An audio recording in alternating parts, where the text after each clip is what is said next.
Hello everyone, welcome back to my channel, Zoesthesia. I am Zoe. So as promised, this video is a FAQ video where I answer 10 of the most commonly asked questions that I've seen in my shorts about synesthesia. Before we jump into it, disclaimer, I am just talking about my specific experience with synesthesia. Synesthesia is very subjective and it's different for each synesthete, and this is just what I experience. And also, be nice in the comments.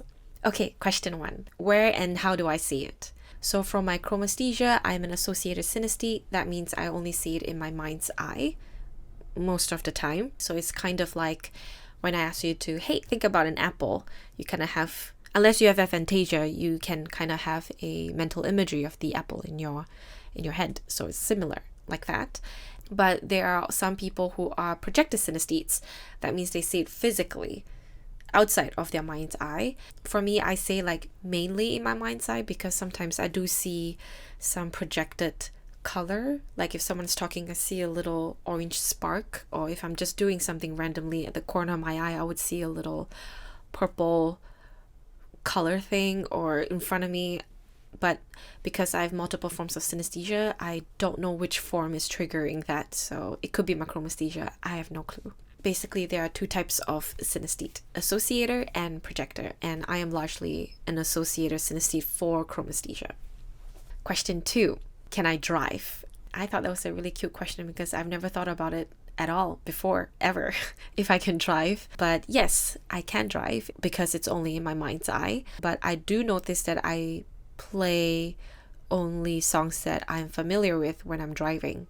It could just be because it's comforting, or I subconsciously am worried about being distracted by new music. I don't know. If I'm driving and someone else is being the DJ in the car, if some songs that I don't know, I tend to tune them out, I guess. I don't really listen very well. I try to focus on the road more, I think. However, for projected synesthetes, sometimes it might affect them driving. I was listening to the podcast episode on Let's Talk Synesthesia where Maike interviews the president of the International Synesthesia Association. He's a projected synesthete, and he talked about one of his experience where he had to pull over because the smell color was so strong it actually blocked his vision. I'll put the link of the episode in the description. You can check it out if you want. The episode mainly talks about how trauma can make a synesthete lose their synesthesia temporarily. So if you're interested in that as well, definitely go check it out. Question 3, does it hurt? Not in the typical way. It doesn't really hurt. So when I look at the colors and shapes, it doesn't really cause me any physical distress with my chromesthesia, unless it's very fleshy and it moves a lot. Then it gets a little bit overwhelming and uncomfortable. Kind of like if someone switch a flashlight on and on in your face with different colors all the time. It's uncomfortable. It doesn't hurt, but it's really uncomfortable. But I also have auditory tactile synesthesia, so some sounds would make me feel it physically. The unpleasant ones would sometimes cause some sort of quote-unquote pain, but it's not really pain, it's just very highly uncomfortable. So for example,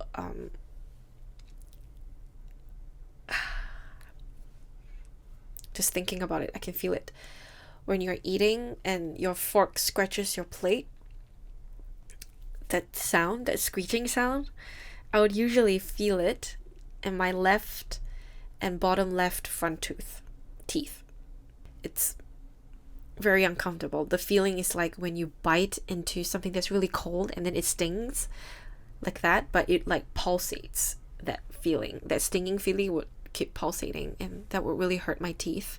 It also makes my body really tense but jelly at the same time, very similar to when you hit the funny bone in your elbow and then you kind of like lose all feeling in your hand and it kind of hurts and it's just uncomfortable, kind of like this, but my entire body. I really do not like that sound.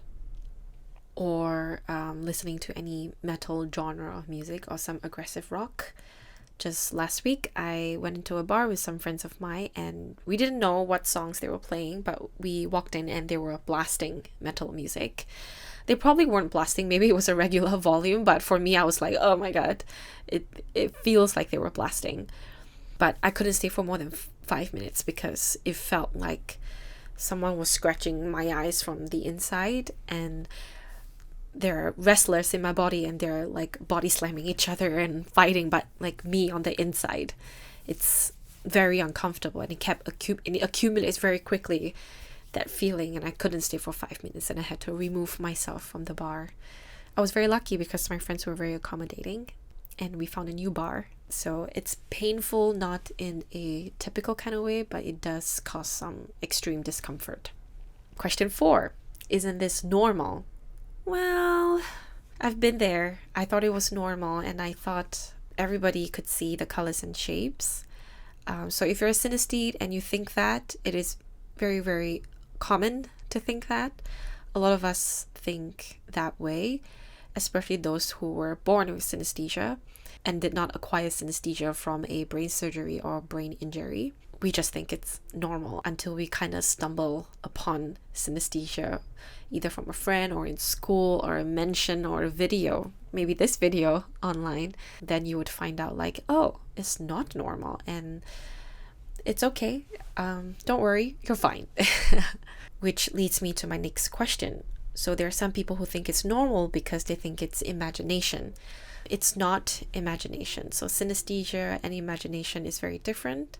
Synesthesia and hallucinations as well is very different. For imagination, you kind of can like choose when and where you want to see these colors, what you want to see as well. But for synesthesia, it's involuntary. I can't control when I see it or when I experience a synesthetic experience. I cannot choose what I see too. So for all the shorts that you've been seeing me drawing and all that, I didn't choose the color, my brain did. It's a separate entity for me. It has a mind of its own, quite literally. It is a mind of its own. I don't get to choose what associations it make. I don't get to choose what I see. It's that TV thing that I was talking about in the previous video where I'm just watching it and then I just translate and put it on my iPad to show you and everyone, and for me to study it as well. So there are a couple of criteria for something to be considered synesthesia, and one of it is it being involuntary, and the second is that it has to be consistent. For imagination, it changes from day to day. It depends on your mood and everything, but for synesthesia, it's consistent. For example, Toxic by Britney Spears will always be light blue for me. It will not be any other color. It will not be purple, like never. Maybe the shapes and the elements might be a little bit different. It might not be exactly the same. It will not be exactly the same. It will be about 90% the same, but the gist of it will always be there. It will always be blue. The main color will never change for me. Like if Toxic is purple, it just feels very, very wrong to me. It just isn't right. Or if it's green, it just isn't right. It's very consistent. And if you're someone with grapheme color synesthesia, where you see letters and numbers in colors, for example, A can be red and A will always be red. It will never change to green or yellow, for example. That's the difference. It's also important to know that while we are looking for consistency with synesthesia, and we try our best to organize these different forms of synesthesia and categories and everything, these forms do not stay in their little boxes very well. They do not stay in their lane. They tend to cross and meld together. They spill into each other. It's a reminder for myself as well, because I tend to want to put them in these little boxes because it makes it clearer and easier for me to understand.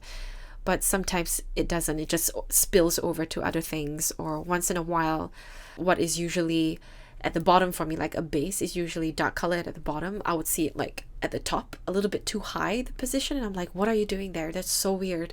There are some little things that would happen, but most of the time, 90% of the time, bases are always at the bottom for me. So it's important to note that they just don't stay in their boxes or their lanes very well. Which also answered the next question that I see very often: do you see the same thing every time? Yes, I do. So yeah, that's it. Question 7. What is the color of my own voice? So my speaking color, I don't see anything. No, I do not see anything with my speaking voice. Hello, hello, I'm Zoe. Nothing. But I do see it with my singing voice, which I mentioned in the previous video. It's purple, it's round, and it's glittery. They kind of move around a lot, of course, and I can kind of control the shapes and everything when I sing, just so it fits the song better. Question 8. What is the difference between chromesthesia and synesthesia? So I know that in my earlier videos I put I have synesthesia, but then later I changed to I have chromesthesia. So they're basically the same thing. Synesthesia has more than 80 different forms, and chromesthesia is one of them, and I just thought to be a bit more specific, hence the switch. Question 9. Is it real? So there are a lot of people in the comments thinking that synesthesia is not real, or that people are faking it. And I think a lot of synesthetes grew up with that experience where people just didn't believe them when they tell them about their synesthesia. I've been very lucky to not have had those experiences with close friends and families. The internet, however, as the internet is, there are a lot of people who don't think that synesthesia is a real thing, but it is a real thing. It has been proven by brain scans, and neurologists, neuroscientists, neuropsychologists, there are a whole bunch of scientists working on this and studying more about synesthesia. I understand how far-fetched it can sound for someone who doesn't have synesthesia and has never heard about synesthesia. I understand it's very hard to accept the concept of synesthesia, but it is a very real neurological phenomenon. And I use the word phenomenon because synesthesia is not a pathology. So it's not an illness, it is not a disease, it is not a disorder of any sort. There is no medicine. You can't cure synesthesia.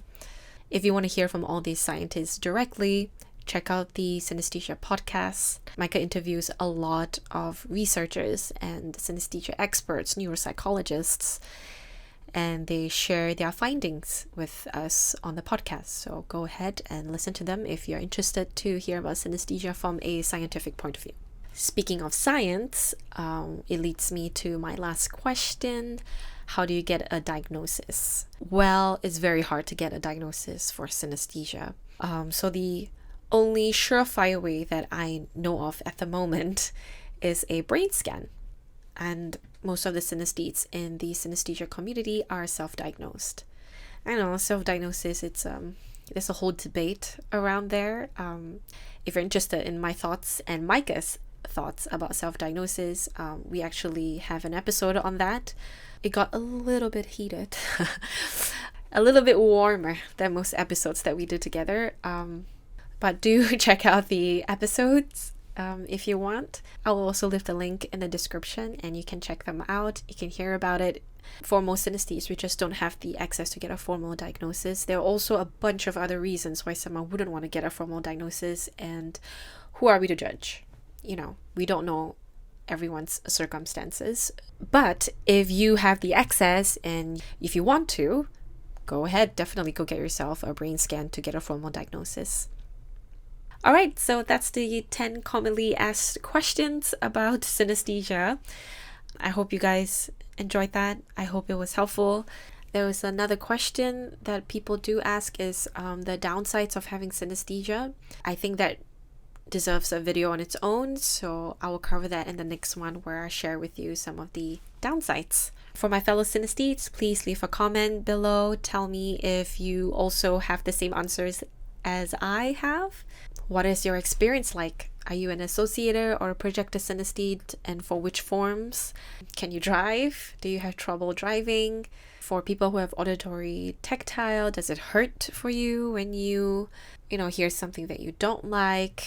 Are you a synesthete who managed to get a formal diagnosis? So did you do a brain scan? If you have, please share with me how it was like. I'm very, very curious about brain scans and also how you got to do the brain scan.